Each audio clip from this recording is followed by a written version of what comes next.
religious traditions that shaped Western civilization. And artifacts bring that long-lost world to life, a world we would know virtually nothing about were it not for objects like this. Looks like a simple shattered pot.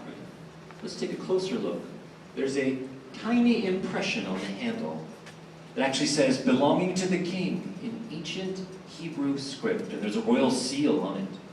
This tiny broken piece takes us back to the times when the Bible was being written, to the days of the legendary First Temple that King David's son Solomon built to house the Ark of the Covenant 3,000 years ago. This was the golden age of ancient Israel.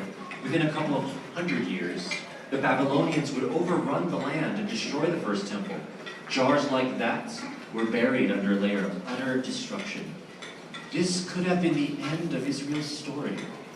But amazingly, in the face of obliteration, rather than disappearing, the people, their history, and the religious thought of biblical Israel would persist and even thrive.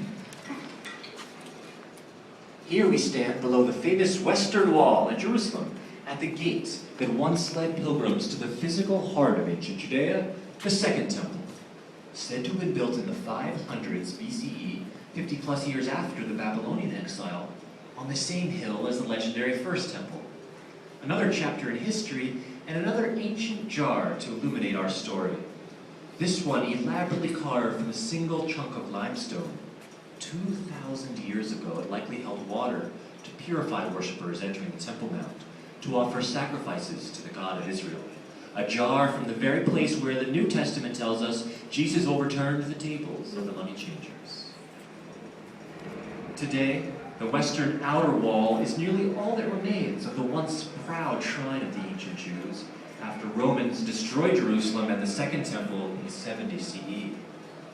Once more, the story of the Israelites could have ended as the Second Temple was demolished.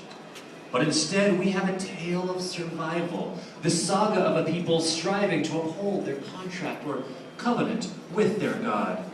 And we had only scant details about this chapter until the amazing discovery of the third and final jar in our story. That's the Dead Sea, 35 miles from the temple in Jerusalem, about a day's walk by foot or pack animal, nearly 1,400 feet below sea level, the lowest elevation on earth, and surrounded by desert. The same sands, the Bible tells us, Abraham, Isaac, and Jacob once walked. Sacred lands. And it's here one of the greatest archaeological discoveries of all time was made. The year was 1947, the eve of the founding of the modern state of Israel. Legend has it a young Bedouin goat herder chased a stray goat to a cave near the Dead Sea. He threw a rock inside and heard pottery shattering. He returned the next day, disappointed to find no treasure inside the cave, just a parchment scroll, animal skin wrapped in linen amid pieces of pottery. This parchment scroll had ancient Hebrew writing on it. Little did he know it was more valuable than any gold or gem ever found. You see, pots and coins are one thing, but to find ancient writing, that is truly miraculous. Parchment and paper disintegrate, they burn, animals eat them, and water and humidity destroy them. But not here, in the dry caves, the lowest place on earth. That scroll survived for 2,000 years until a shepherd who couldn't read it stumbled across a broken jar. His find led to nothing less than the oldest known copies of the Hebrew Bible, what Christians call the Old Testament.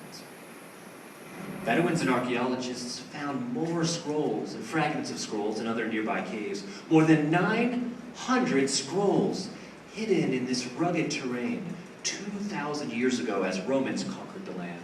A vast library we know as the Dead Sea Scrolls. You are about to view precious artifacts that connect us like links in a chain to the ancient past. Objects and words that speak to us from thousands of years ago. Words that have changed our world and gave birth to Judaism, Christianity, and Islam. And it all began here inside Cave 1 along the shores of the Dead Sea, where the oldest surviving texts of the Hebrew Bible emerged. from centuries in hiding with the simple shattering of a clay jar.